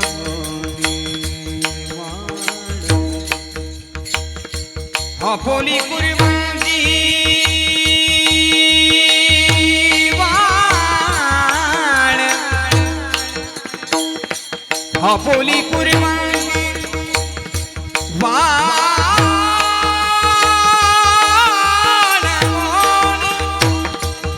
आपुली कुर्बानी बाळबोनी बाळबोनी, आपुली आपुली कुरवडी वाळवोणी,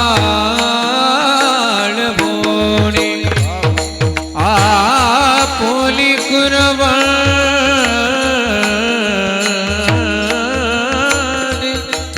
वाळवोणी,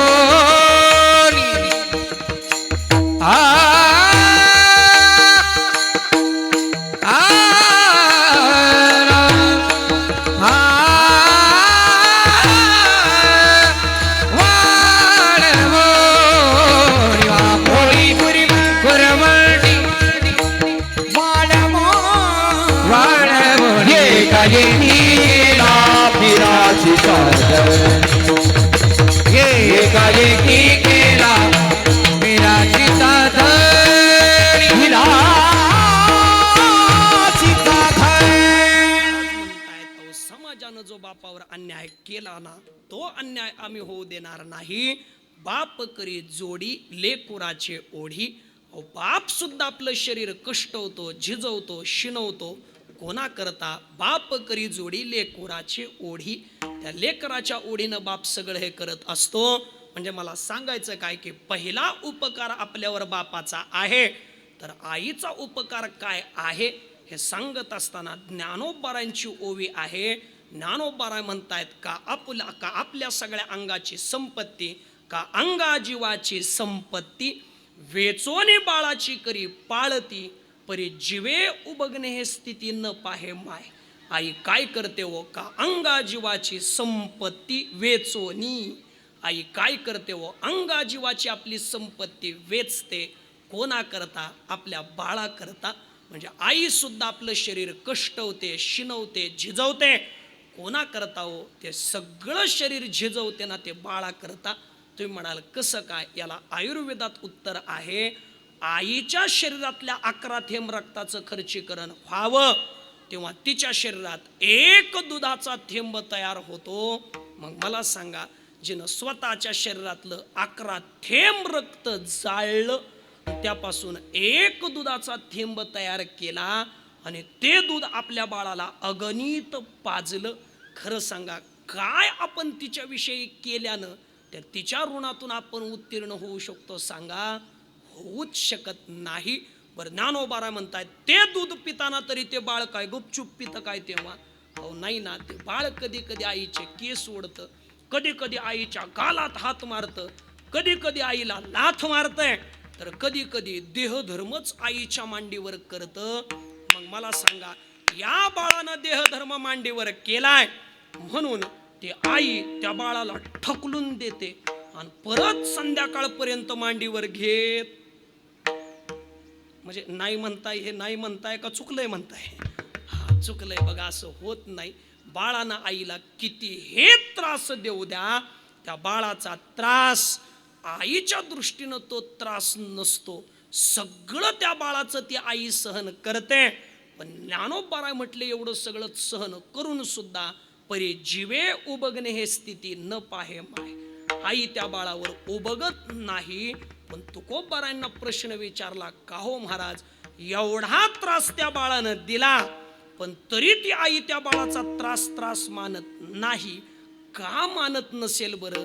त्याचं उत्तर जगद्गुरु तुकोबाराय अभंगाच्या पहिल्या चरणात. मातेची याचितली, मातेची याचितली, मातेची याचितली, मातेची याचितली, मातेची याचितली, मातेची याचितली, मातेची याचितली, मातेची याचितली. हो मातेची याचितली, मातेची याचितली, मातेची याचितली, मातेची याचितली, मातेची याचितली, मातेची याचितली, मातेची याचितली, मातेची याचितली.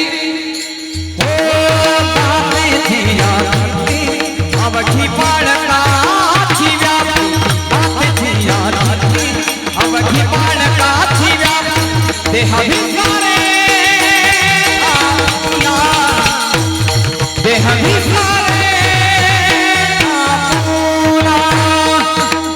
मातेची याचितली, अवघी बाळकाची व्यापी, मातेची याचितली, अवघी बाळकाची व्यापी. देहाविसा रे आपुला, देहाविसा रे आपुला. हे मातेची याचितली, अवघी बाळकाची व्यापी, अवघी बाळकाची व्यापी, अवघी बाळकाची व्यापी. जगद्गुरु तुकोबाराय त्याचं उत्तर देत आहेत. मातेची या चित्ती अवघी बाळकाची व्याप्ती. त्या आईच्या चित्तात केवळ बाळाच्या हिताचा विचार असल्यामुळे त्या बाळानं कितीही त्रास देऊ द्या, त्या बाळाचा त्रास आई त्रास मानत नाही. का मानत नाही? तर एकच उत्तर त्याचं आहे, माझ्या बाळाचं हित व्हावं हाच विचार तिच्या डोक्यात आहे, म्हणून त्याचा त्रास मानत नाही. महाराज, घडलेली घटना सांगतो. एका आईचा एक मुलगा व्यसनाच्या आहारी गेला बघा. रोज दारू पिऊन आईला भांडायचा. एके दिवशी दारू पिऊन आला ना आईला म्हणायला लागला, आई मला पैसे दे. आता आईनं विचार केला, आता कुठून याला पैसा द्यायचा सांगा. कसं तरी याच्यापासून तिनं 4 पैसे लपवून ठेवावे आणि आपला संसार नीट चालवावा. आता हा मुलगा आला, आईला म्हणतो पैसे दे. आईनं म्हणावं, नाही रे बाबा, कुठून पैसे देऊ तुला. मग आई पैसे देत नाही हे पाहिल्यावर आई पैसे कुठं कुठं ठेवते का त्या त्या जागा शोधायला त्यानं सुरुवात केली. आणि नेमकं आईनं ज्या डब्यामध्ये 4 पैसे वाचवून ठेवले होते का त्याच डब्याला त्यानं हात घातला. आईच्या लक्षात आलं आता ते पैसे जाणार. पैसे जाणार याच्यात दुःख नाही, अहो त्याही पैशाची हा दारूच पिणार याचं दुःख आहे. मग काय करावं. आईनं धावत पळत येऊन त्याच्या हातातून तो डब्बा हिसकून घेतला. माझ्या हातातून डब्बा हिसकून घेते एवढी ताकद आली का म्हातारे तुला, असं म्हणून त्यानं तो आईचा हात पकडला. 2 बोट आईचे त्याच्या तोंडामध्ये असे त्यानं घातले आणि एवढ्या जोरात चावला की त्या 2 बोटांमधून असं रक्तच निघालं बघा. ते रक्त निघाल्यानंतर रक्त पाहिलं घाबरला, बडबड बडबड करत अंथरुणावर पडला. पण आता पुढची घटना ऐका. अहो त्या आईनं ते 2 बोट असे पकडले, ते स्वच्छ केले, त्याला हळद घातली, एका फाटक्या फडक्यानं ती 2 बोट गुंढाळली आणि कसं तरी आईनं एका हातानं भाकरी थापली आणि याला उठवून याच्या मड्यावर घातली बघा. याला उठवून याला खाऊ घातला. उपवाशी झोपू नको बाबा, उठ खा. खरं सांगा असं या जगात करणारं कोण आहे दुसरं सांगा. एक आई सोडली ना तर या जगात दुसरा एवढा आपल्यावर उपकार करणारं कोणी नाही. ज्ञानोबा म्हणतात त्या बाळानं कितीही त्रास देऊ द्या, आई त्या बाळाचा त्रास मानत नाही. आई म्हणते काय हो परी जीवे उबगणे हे स्थिती न पाहे माय. आई त्या बाळावर उबगत नाही. का उबगत नाही त्याचं एकच कारण आहे, तिच्या चित्तात आपल्या बाळाच्या कल्याणाचा विचार आहे.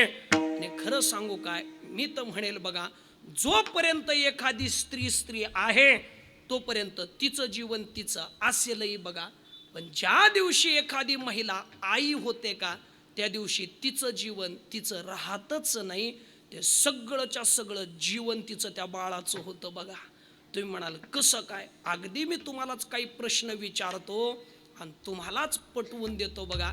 आता माझा पहिलाच प्रश्न तुम्हाला आहे, तुम्हाला असा चमचमीत भाज्या खायला आवडतात का सपक. नाही तुम्ही म्हणाले विचारलंय ती चूक केली तुम्ही. कोणाला सपक खाण्याची इच्छा आहे, प्रत्येकाला चमचमीत खायचा आहे. पण माझा प्रश्न तुम्हाला सगळ्या माता मावल्यांना आहे, कितीही चमचमीत खायची इच्छा असली तरी सुद्धा तुम्ही निस्त्या मिठाच्या भाज्या खाल्ल्यात का नाही. खाल्ल्यात कोणा करता, तुमच्या करता नाही बघा, बाळा करता. मला जरी चमचमीत खायची इच्छा असली तरी मी नियम सांभाळला पाहिजे. जर मी आज काही चमचमीत खाईल तर त्याचा त्रास माझ्या बाळाला होईल. म्हणून ती आई खाण्यातले सुद्धा नियम सांभाळते. आई त्या बाळा करता बघा आपल्या जिभेला सुद्धा आवर घालते. हे खाण्यातले नियम सांभाळते. एवढंच नाही, तुम्ही म्हणाल मग खाण्याचे नियम सांभाळते मग काय खात नाही काय. खातात की हो. सकाळी सकाळी ते डिश भरून देतात बघा, त्याच्यामध्ये चमचा त्या डिशमध्ये दिला जातो. काय हो, हा उगा आपलं गावठी भाषेत सांगतो सुंटवडा बघा. त्याला तर सुटवडा डिकवडा काही लोक म्हणतात बघा. तोही दिला जातो. पण खरं सांगू काय, तोही तुम्ही तुमच्या करता खाता का बाळा करता. हो तुमच्या करता जर खात असता तर मला वाटतंय 60 वर्षाच्या आजीनं बी हाणला असता. पण नाही खात बघा. ज्या वेळेला ते बाळ लहान आहे तेव्हाच खाल्ला म्हणजे आईचं खाणं ही बाळा करताय आणि खाण्यातले नियम सांभाळणं सुद्धा बाळा करता आहे. म्हणजेच आईचं सगळंच्या सगळं जीवन हे बाळा करताय. महाराज म्हणतायत निस्त जीवनच नाही हो, बारकाईनं विचार केला तर तिचं सगळंच्या सगळं शरीर ते सुद्धा केवळ बाळा करता आहे. आणि ते काय करते हो, ते आपलं शरीर जसं बापानं आपल्या बाळा करता कष्टवलं शिनवलं शिजवलं तशीच आई सुद्धा सगळ्या कष्टाला सामोरी जाते. पण जर बाळ तिनं त्या कष्टाला सामोरी जाऊन जवळ घेतला की मग जेवढे कष्ट झाले का तेवढे एका क्षणात विसरून जाते. अभंगाच्या दुसऱ्या देह विसरे आपुला हो हो, देह विसरे आपुला हो, देह विसरे आपुला हो, देह विसरे आपुला देह विसरे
कष्ट झाले तेवढे सगळे एका क्षणात ती आई विसरते.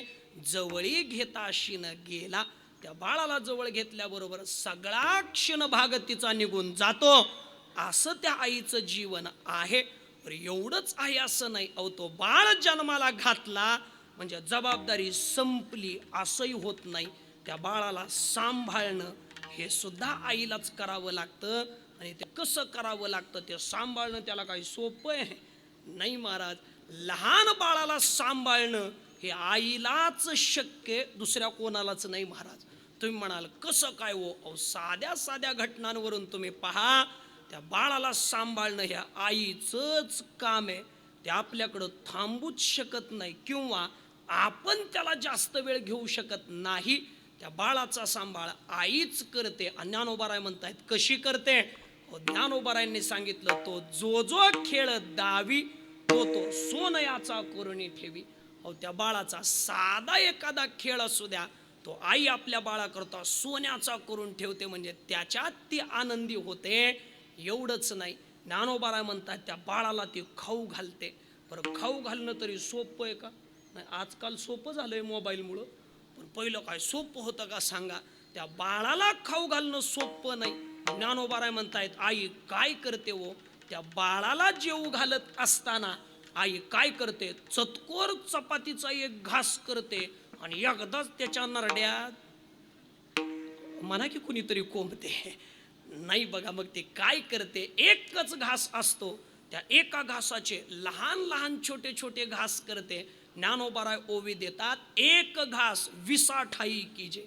एका घासाचे 20 छोटे छोटे घास करते आणि त्या बाळाला म्हणत असते, बाळा हा घे काऊचा घास, हा घे माऊचा घास, हा घे चिवचा घास, हा घे मामाचा घास. सगळे तिकडचेच असतात, आमचा का नसतो काय माहिती बघा.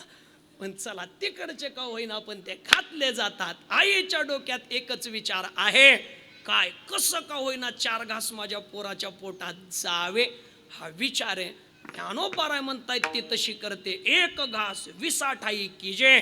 आणि जगद्गुरु तुकोबाराय म्हणतायत ती काय करते? व दावी प्रेम भाते, प्रेमाचं भातुकलं दाखवते आणि अंगावरी चढते. त्या बाळासोबत खेळते, त्या बाळाला प्रेमाचं भातुकलं दाखवून त्याचा सांभाळ करते. असं आईचं जीवन आहे. मग जगद्गुरु तुकोबाराय म्हणतायत जसं ही आई बाळाला सांभाळते तसे संत हेही जीवाचे मायबाप आहेत. म्हणून आम्ही त्या संतांना मायबाप जर म्हणत असू तर बाळ जसं आईला लोंबा झोंबी करतं तसं महाराज म्हणतायत आम्ही सुद्धा आमच्या आईला म्हणजे संतांना लोंबा झोंबी करतो अभंगाच्या शेवटच्या चरणात. तुका संता पुढे, तुका संता पुढे, तुका संता पुढे, तुका संता पुढे. पायी झोंबे लाडे कोळे, पायी झोंबे लाडे कोळे.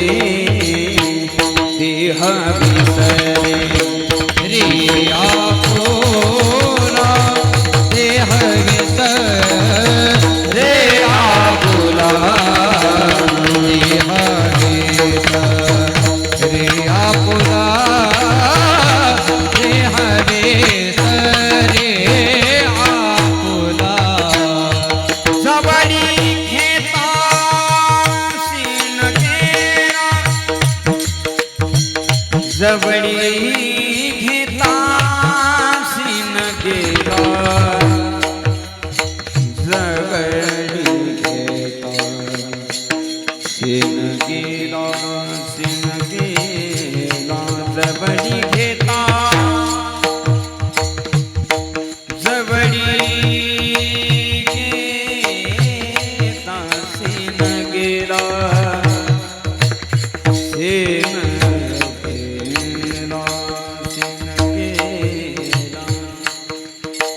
जवळी घेता शिन गेला. हो हो हो, जवळी घेता शिन गेला.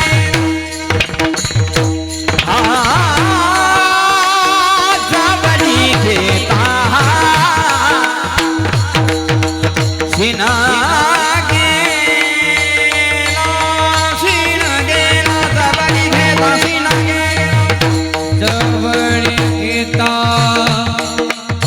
शिन गेला गेला जवळी घेता शिन गेला जवळी घेता शिन गेला गेला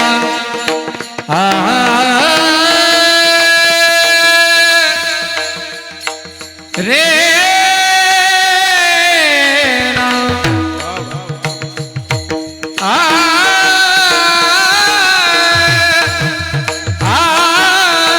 जवळी घेता शिन गेला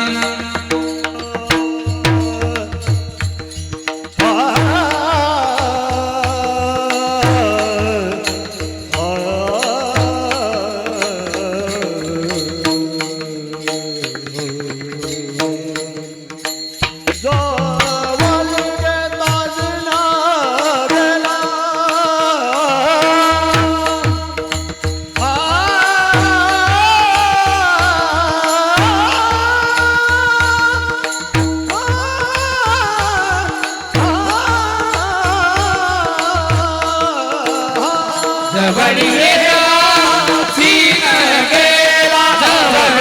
घेता शिन गेला जवळी घेता शिन गेला देहादी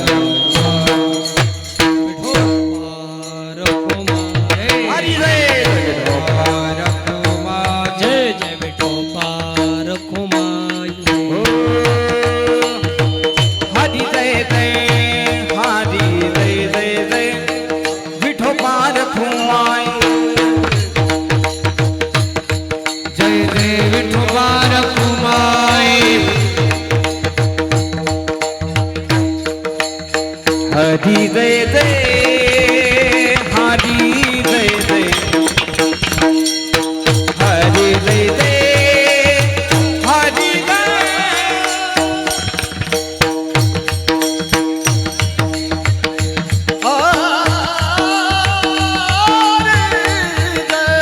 हरी विठोबा रखुमाई हरी विठोबा रखुमाई जय जय विठोबा रखुमाई विठोबा रखुमाई विठोबा रखुमाई विठोबा रखुमाई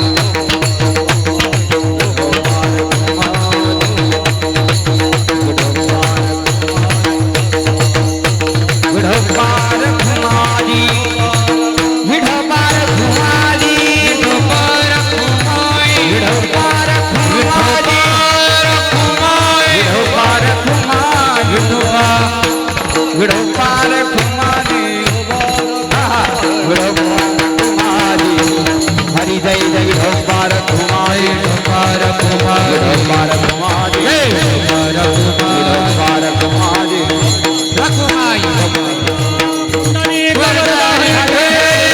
श्री ज्ञानदेव विठोबा रखुमाई मातेची या चित्ते अवघे बाळकाची व्याप्ती देह विसरी आपुला जवळी घेता शिण गेला.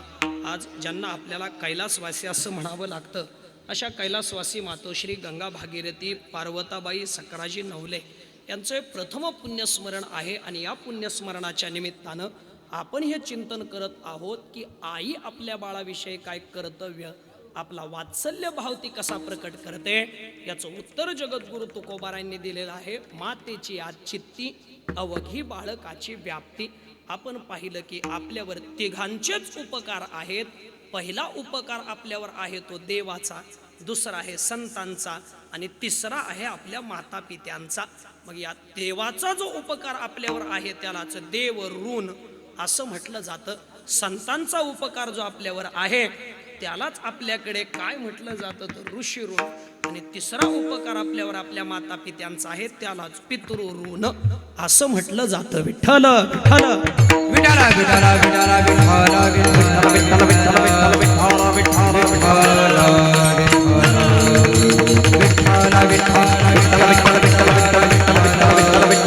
हे चिंतन करत असताना आपण पाहिलं की बाप आपलं शरीर आपल्या बाळाकरता झिजवतो. बाप करी जोडी लेकुराचे ओढी आपुली कुरवंडी वाळवणी. बाप आपलं शरीर कष्टवतो, झिजवतो, शिनवतो. कोणाकरता? आपल्या मुलांकरता. आणि आई सुद्धा काय करते तर अंगाजीवाची संपत्ती वेचोनी बाळाची करी पाळती. परी जीवे उबगणे स्थिती न पाहे माय. म्हणजे आई सुद्धा आपलं शरीर कष्टवते, झिजवते, शिनवते. कोणाकरता? बाळाकरता. मग शास्त्र बोलतंय किंवा ज्ञानोपाराय सांगतात जर माय बापानं त्यांचं शरीर आपल्याकरता कष्टवलेलं असेल, झिजवलेलं असेल, सिनवलेलं असेल तर आपण काय करावं? पुत्राचं पुत्रत्व कशात आहे? ज्ञानोपाराय सांगतायत बघा का सकल तीर्थाची धुरे जे का माता पितरे तये सेवेसी कीर शरीरे लोनकी जे.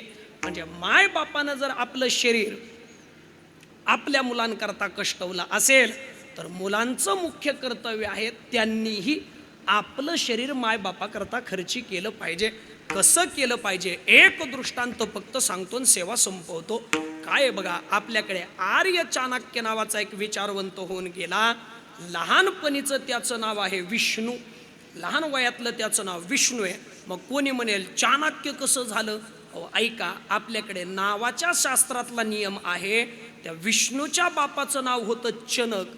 मग चनक तेच दीर्घ केलं चाणक्य, किती मुलाचं नाव होतं.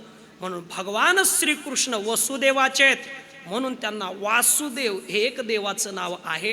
म्हणजे बापाचं नाव दीर्घ केलं की मुलाचं नाव होतं. मग तसं चनकाचा मुलगा म्हणून त्याला चाणक्य म्हटलं गेलं. हा चाणक्य म्हणजेच विष्णू अगदी लहान होता बघा, अंगणामध्ये असा खेळत होता. एवढ्यात कोणी एक ज्योतिष सांगणारा बाबा तिथे आला. तिथूनच निघालेला होता. त्या चाणक्याची आई बाहेर आली. बाबा ज्योतिष सांगता? हो म्हणे, ज्योतिष सांगतो आई. तुझं सांगू? अरे आता म्हणे माझं मेलीचं सांगून करतो काय म्हणे. हा अंगणात खेळणारा तो बाळ माझा आहे, त्याचं सांग. त्याचं सांग म्हटल्यानंतर त्या बाबानं त्या बाळाकडं पाहिलं आणि बाळाकडं पाहून तो ज्योतिष म्हटला, आई अगं काय भाग्य आहे ग तुझं. अगं तुझ्या पोटी जन्माला आलेला मुलगा विद्वान होणार आहे. निस्ता विद्वान नाही, मोठा विद्वान होणार आहे. हे ऐकल्याबरोबर त्या आईला आनंद झाला. पण एवढ्यात तो बाबा म्हटला, आई निस्ता आनंद करू नको, पुढचंही ऐक. अगं तुझा मुलगा विद्वान होणार, मोठा विद्वान होणार हे नक्की खरं आहे. पण ऐक म्हणे, तो मोठा झाला की तुला सोडून जाणार आहे म्हणे. हे ऐकल्याबरोबर आईला वाईट वाटलं बघा. आणि ती आई रडायला लागली. माझा मुलगा मला सोडून जाणार हे तिला सहन होईना. जसं मला हे सहन होईना आता, तसं सहन तिला होईना बघा. आणि मग मात्र ती आता आई म्हणायला लागली, रडायला लागली. आई आई का रडते म्हणून तो अंगणातला विष्णू धावत पळत आला आणि आईला म्हणायला लागला, आई का रडतेस ग? आईनं सांगितलं, बाळा या बाबानं तुझं ज्योतिष सांगितलं बघ. अरे बाबा हे ज्योतिष आता आई काय सांगितलं ग? अरे तू विद्वान होणार, तू मोठा होणार हे त्यानं सांगितलं. मग चाणक्य म्हटला ग मग याच्यात तर तुला आनंद पाहिजे होता ना, रडते कशा करता?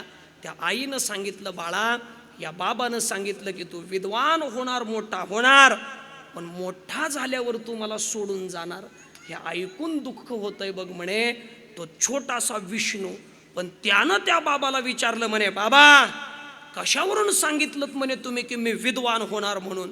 कशावरून सांगितलं की मी मोठा झाल्यावर आईला सोडून जाणार? तेव्हा त्या बाबानं सांगितलं, बाळा अरे जसं आपण हातावरच्या रेषा, हा घे घे, काय घ्यायचे? थांबा, हा घे घे, हा अजून एक घे, हा जा आता गुळ खात जा, पण कीर्तनाला येत जा. हा विठ्ठल